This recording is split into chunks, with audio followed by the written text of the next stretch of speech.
Halo semua, Assalamualaikum. Kembali di YouTube channel Ida Erviana.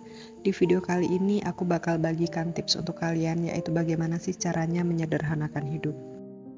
Hidup sederhana mungkin bagi sebagian orang terdengar sangat membosankan, tapi ada juga orang lain yang menganggap bahwa hidup sederhana adalah hal yang sangat menarik. Kalau menurut kalian, apa sih yang terbesit dalam pikiran kalian pada saat mendengar kata hidup sederhana? Menurut aku pribadi, hidup sederhana itu sangat menyenangkan, tapi bukan berarti hidup bermewah-mewahan juga tidak menyenangkan ya. Apalagi apabila semua keinginan kita terpenuhi dan semua kebutuhan kita juga tercukupi. Mungkin akan sangat terasa menyenangkan sekali, bukan? Dan apakah kalian tahu, dengan menyederhanakan hidup itu artinya kita akan lebih sedikit mengkonsumsi dan secara otomatis kita akan jadi lebih berhemat uang, energi, serta waktu. Hal penting yang ada dalam hidup kita. Psikolog Amy Morin menghabiskan waktu 2 tahun hanya hidup di dalam kapal. Dengan begitu dia jadi tahu apa saja sih barang yang dia butuhkan untuk hidup dan apa saja hal-hal yang dia butuhkan dalam hidup ini. Ia menyadari dengan menyederhanakan hidup, mempunyai lebih sedikit barang, itu akan membutuhkan lebih sedikit energi dan waktu untuk merawat barang-barang tersebut.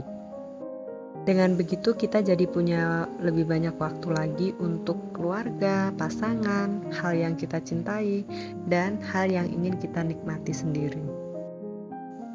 Pengalaman Morin tentu saja akan menjadi inspirasi untuk kita semua. Jadi dengan menyederhanakan hidup, kita jadi lebih banyak waktu, banyak ruang, dan banyak energi. Semakin banyak ruang, kita semakin leluasa untuk mewujudkan apa yang ingin kita capai. Setelah itu kita lebih mempunyai energi juga untuk melakukan hal-hal yang kita cintai atau kita sukai, dan pastinya lebih bermanfaat untuk hidup kita. Berikut tips cara menyederhanakan hidup ala Amy Morin. Yang pertama adalah merapikan rumah.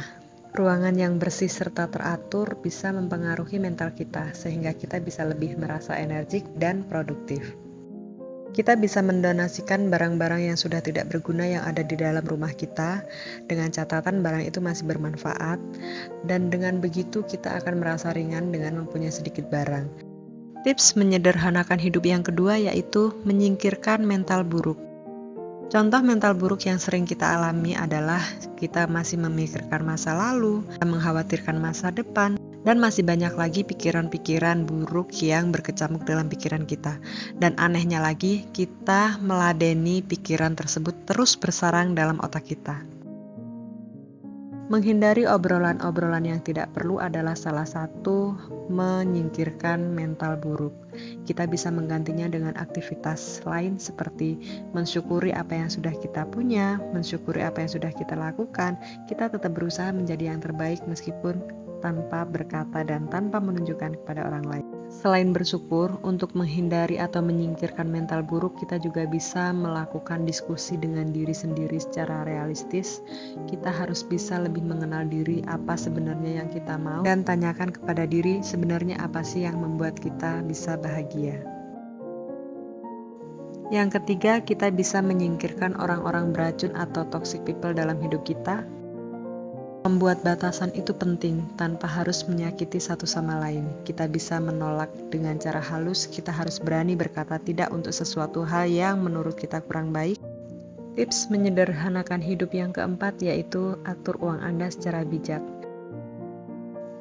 Dengan membuat anggaran, setelah itu list belanja dan sebagainya, dan kita tidak membeli barang-barang yang hanya kita inginkan, itu sudah cukup membuat keuangan kita akan menjadi lebih baik dibanding kita hanya akan menghambur-hamburkan uang.